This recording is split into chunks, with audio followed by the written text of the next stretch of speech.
All right, fair warning, guys. Valentine's Day is this week. I'm Charlie Sykes. Sunday Insight starts right now.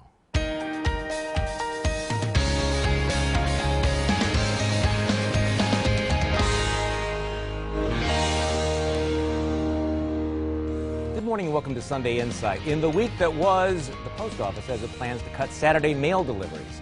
Former Milwaukee Parks Director Sue Black has named the new CEO of the Milwaukee Wave. Packer fans say goodbye to Donald Driver. The Boy Scouts put off a decision on changing their policy of banning gays. Congress and the president debate the use of drones to kill American citizens without warrants or trials. And no, we haven't heard from Russ Feingold yet about that. In Madison, a bill to greenlight mining in northern Wisconsin moves ahead. Cardinal Timothy Dolan rejects the Obama administration's so-called accommodation on that contraception mandate. A prominent actor, James Cromwell, is arrested for protesting animal tests during a meeting of the UW Board of Regents. But we start with a new shadow over one of the area's biggest sports stars. He beat the rap last time, but now Ryan Braun faces new questions about performance-enhancing drugs after his name showed up on the ledgers of a Miami clinic alleged to have provided those drugs to several baseball players. Braun insists that he used the clinic as a consultant while preparing his defense of an appeal of Braun's positive test for elevated testosterone in October 2011. Here's his statement. During the course of preparing for my successful appeal last year, my attorneys, who were previously familiar with Tony Bosch, used him as a consultant. More specifically, he answered questions about TE ratios and the possibilities of tampering with samples. There was a dispute over compensation for Bosch's work, which is why my lawyer and I are listed under monies owed and not on any other list. I have nothing to hide and have never had any other relationship with Bosch. I will fully cooperate with any inquiry into this matter. Joining me on our panel this morning, political strategist Linda Bruin, former State Representative Michelle Litchens, the Milwaukee Community Journal's Michael Holt, and political consultant Mary Jo Boss. All right, Michael Holt, should Brewer fans give Ryan Braun the benefit of the doubt? If we're true Brewers fans, we have to. I mean, it's rational, it's plausible. You know, you might want to stretch it a little bit. We're talking about Mr. Teflon. We're talking about Mr. Baseball. We're talking about, you know, outside of Donald Driver, the most popular athlete in the Milwaukee market. So we have no option save for. Okay, Mary Jo Boss. Well, I'm a huge Ryan Braun fan too, but I believe him because innocent until proven guilty. He gave a reasonable explanation. They have no evidence to the contrary. It makes sense. You think it's a reasonable explanation that I was hanging around with this doping clinic because I was using them as a consultant? Well, first of all, they needed consultants. They need somebody who knew the stuff, knew how it works, knew what the scoop was. And the fact there was some made to do that he hadn't brought that out before when he appeared. Well, why would you bring it out? Okay, Linda Bruin. Well, you know, as a Brewers fan, yes, I think you have to go with it for now. But I think it's potentially plausible, his reason. The problem is the attorneys could have produced documents showing that they'd hire him as a consultant, and that would be helpful. But the bottom line is, all these sports figures, we're getting the reason we're debating this right now or discussing it is because so many of them have shown they've lied for years, and then they're finally proven, and then they fess up. So it's getting to be a sad state in sports when we have to wonder whether Ryan Braun is telling the truth. Michelle Litchens. Well, that's exactly what I think. As Lynn said, we want to believe him. I think actually his story is very plausible, actually. But we have heard and we've witnessed these athletes looking into the camera, telling us that they're not lying over and over and over and over again. And I think we're just tired of getting our hearts broken. So you want to believe in him, but then you're kind of like, should I believe him again? Well, that's part of the problem. They've all been lying about it. And unfortunately, in Ryan Braun's situation, you know, if in fact he is dirty, he has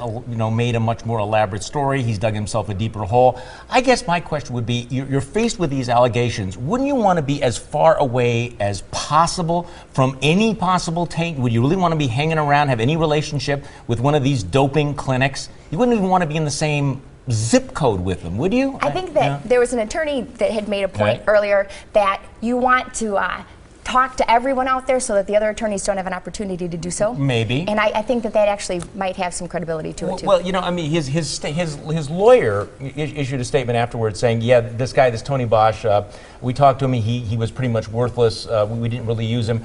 I'm not sure whether that supports or undermines Ryan Braun's position because, you know, his argument is that there was a dispute over billing. His lawyer says he wasn't worth anything, so maybe they didn't pay him. But and again, the evidence is just circumstantial, and I How much did he charge? Well, I mean, he had written down there $20,000 to $30,000. You know, that's a lot of consulting. But on the other hand, you know, on this list, he's the only athlete who doesn't have a drug next to his name. He just has this money next to his name. So I suppose there is that argument, but there's always that common sense thing that I come back to, which is where there is smoke, there's usually fire.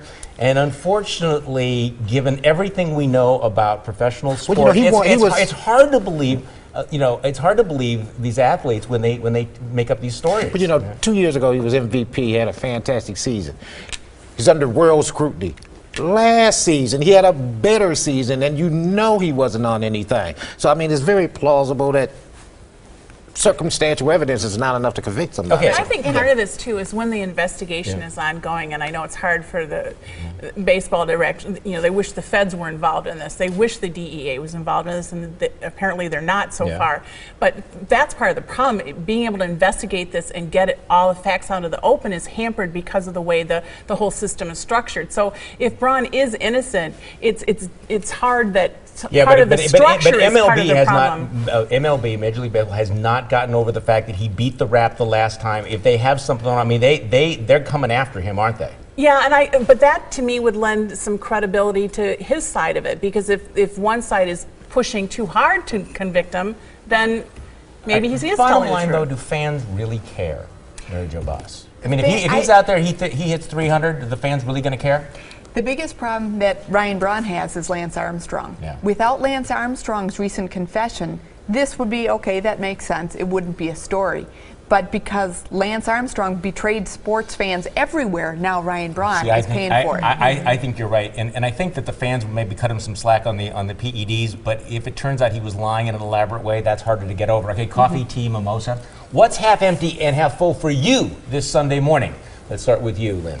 Well, actually, as a Democrat, I actually like Governor Walker's plans to put in some major funding for tax credits for startup businesses. So it's half full for that reason. It's half empty because he tried to do this last year, and his plan was really trounced by Republicans and Democrats alike. So I'm hoping he gets it right this Michelle time. Lichtens. My glass is half full because CBS has actually sent out a dress code for the Grammys saying no bare breasts or tushes, but it's half full or half empty because they had to do it in the first place. Okay, Michael Holt. I'm not watching them. If that's the case. Well, it's half full because we're going to get 700 new teachers. MPS has to hire 700 new teachers, and they're going to be young, energetic. It's half empty because we're losing a lot of veterans, and we need as many veterans as we can get. Mary Jo Boss. My glass is half full because the M7 and the governor had considerable success wooing Illinois companies, trying to get them to escape to Wisconsin. My glass is half empty because the Democrats are stuck on stupid and refuse to get on board with the mining bill that could bring thousands of jobs to Wisconsin. Well, my glass is half full because we continue to learn more every week about what happened on 9/11 in Benghazi. In fact, this week we found out that, in fact, the President of the United States was completely AWOL that night. But my glass is half empty because the mainstream media does not care. They've moved on. No one's going to be held accountable. Still ahead, Sheriff David Clarke responds to more criticism. And as we go to break, Jay Leno's take on the 60 Minutes interview of President Obama and Hillary Clinton. A moment that starts off ordinary can become something very special. A spark might come from a smile, a glance, a touch. And when it does, you'll be ready with Cialis. Cialis, when you need more than the audacity of hope.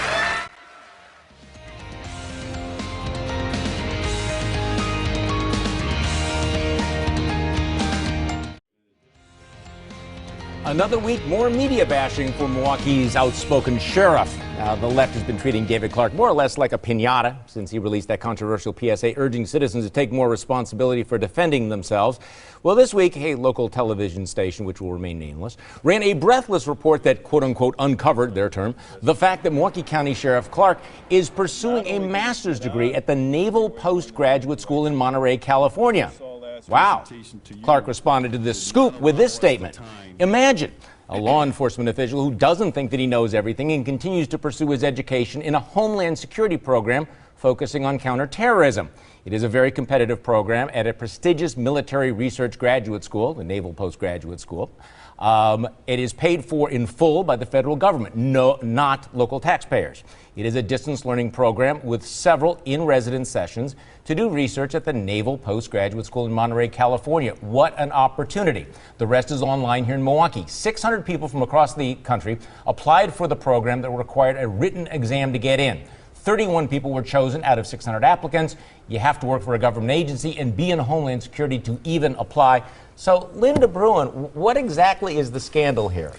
I don't think there's a scandal. I think the dust-up came, though, frankly, at Sheriff Clarke's initiation, because when elected officials who are paid full-time do something in addition to their full-time elected responsibility, whether it's go to graduate school or take another job, they serve themselves well if they just announce that to the public. So there's no looking like they're trying to be secretive or hiding it. And what I see from what happened is when Channel 12 or whomever started to ask Sheriff Clarke about what he was doing, he became secretive. So that gave them the fuel to have a story. Okay, Michelle Legend.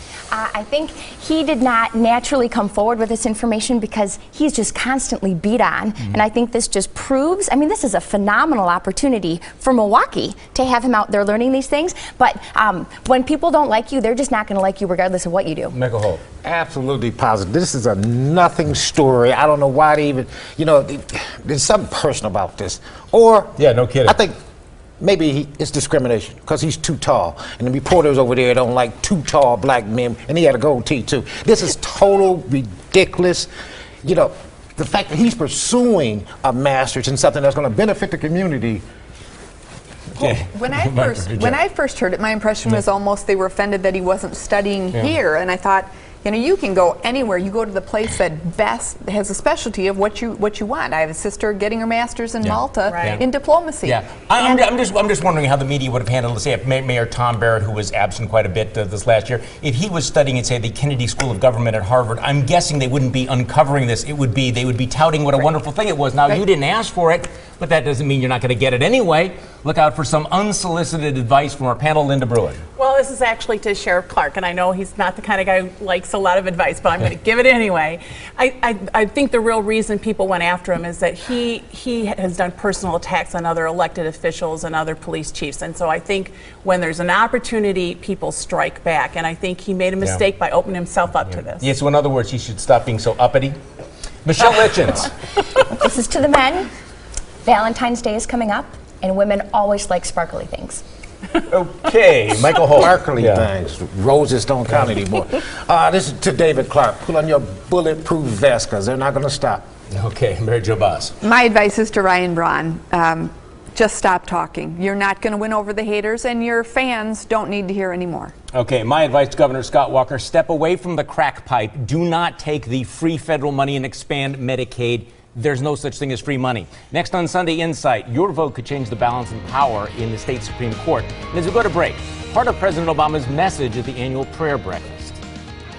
So this morning, let us summon the common resolve that comes from our faith. Let us pray to God that we may be worthy of the many blessings He has bestowed upon our nation.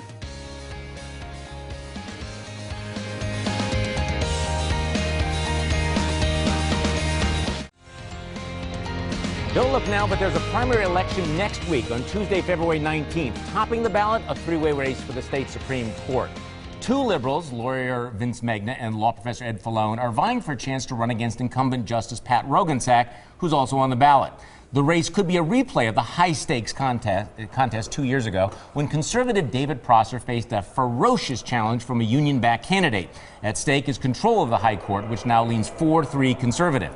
Roggensack's defeat would tip the balance to a liberal majority and would put much of Governor Scott Walker's agenda at risk. So let's look ahead. Two of these three candidates come out. Is this going to be a replay of the David Prosser, Joanne Kloppenburg race? I don't see it being a replay of last year at all. I think that the playing field is much different this year. I think the one thing we have to focus on in this race, though, is what we want to see in a Supreme Court justice. We want to see someone who has judicial experience. Roggensack is the only candidate with that. We want to see someone who's supported by law enforcement, both Republicans and Democrats from across the state, and Roggensack is the only candidate who has that. Okay, who's likely to come out of this this primary? It's going to be very, very low turnout. You got the lemon law lawyer Vince Megna, who's got those weird, wacky videos. You got Ed Falone, who's never run for anything. You got any feel for it, Lynn? I would, well, obviously Roggensack, but probably Falone. But those two individuals are so unknown across the state. It's not going to be. It's hard to predict. Are liberal groups going to go all in on this race the way they did for Joanne Kloppenburg?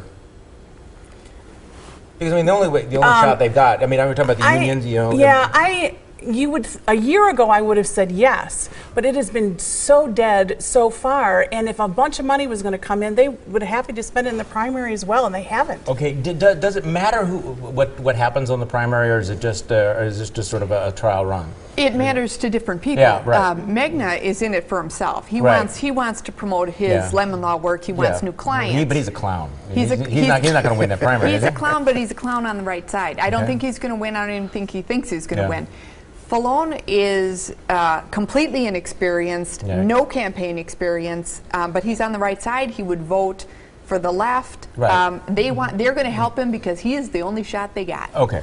Whatever, that's going to be very interesting to see if they do help him, because here we are a week away. Nobody even knows the election is coming up, and neither of these candidates have any money.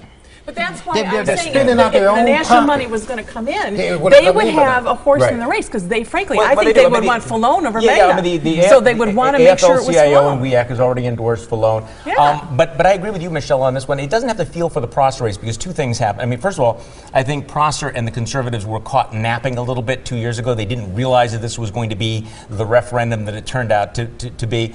Also, Pat Roggensack is going to be a much tougher candidate. You've seen some television ads she's already got up where she is stressing, she's not stressing ideology, she is stressing experience. She's pointing out that she has, been a judge for a long time, that she is a veteran on the court, whereas neither Fallon nor Magna has ever heard a single case. They've never been a judge, and that's going to be a really tough road for them to do. And even though, also, I just don't think that Roggensack is going to be quite as radioactive as David Prosser might have been. Oh, And she's not as vulnerable. She didn't do anything more wrong so conservative. far. When it comes to judges, Wisconsin tends to be more conservative. Right. Well, also, it does not hurt that you have a female justice on the ballot. Winter is finally here.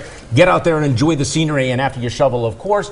What are you looking forward to this week, Linda Bruin? Well, the President's State of the Union address, but not just to hear what he wants to do for the next year. I'm actually really interested in listening to the Republican reaction. It's going to be by Marco Rubio, and I think it's going to be fun to watch him. Okay, Michelle Littens. The Republicans have made mental health an issue, and they've put together a study committee on that, so I'm kind of excited to see what they come up with.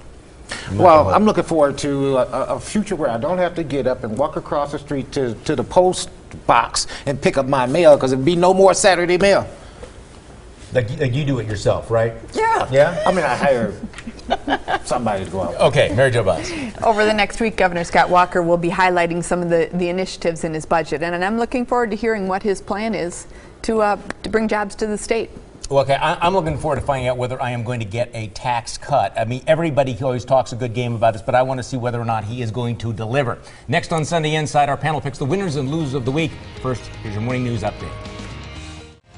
It's time for our panel to pick the winners and losers of the week. Linda Bruin, you're first. My winner is the Arkansas couple who beat 1 in 5 trillion odds to win the lottery twice in one weekend. My loser is Nebraska's Lieutenant Governor Rick Sheehy, who resigned last week after phone records revealed he'd made thousands of late-night calls to 4 women. Sheehy was the Republican frontrunner for governor in 2015. His chances now, 1 in 5 trillion. Michelle Littens. My loser is the League of Conservation Voters, who's running an ad against a mine. There are iron mines in Minnesota and Michigan, and I have yet to read of anyone dying from mercury or arsenic. So please stop the lying and fear-mongering. Voters know the DNR won't allow anything that would poison us. My winner is Ted Nugent. You rock, buddy. You called out Pierce Morgan and slapped him down. Nugent told Pierce that 99.99% of gun owners are Americans are wonderful people, and just leave us alone. Go after the murderers and lock them up. Thank you, Ted Nugent. Michael Holt. My winner, Jason Fields, who officially takes over this week as the head of Democrats for Education Reform. As I said about Sheriff Clarke, Jason, you better put on a bulletproof vest. My losers, according to state figures, the percentage of minority students dropping out of school, out of college in the UWM system, has dropped by another 3%. Number one reason, money. Mary Jo Bus. My winner is retiring Packer Donald Driver. You can't say it too often. He's a class act, and I look forward to seeing what he'll do with the next chapter of his life.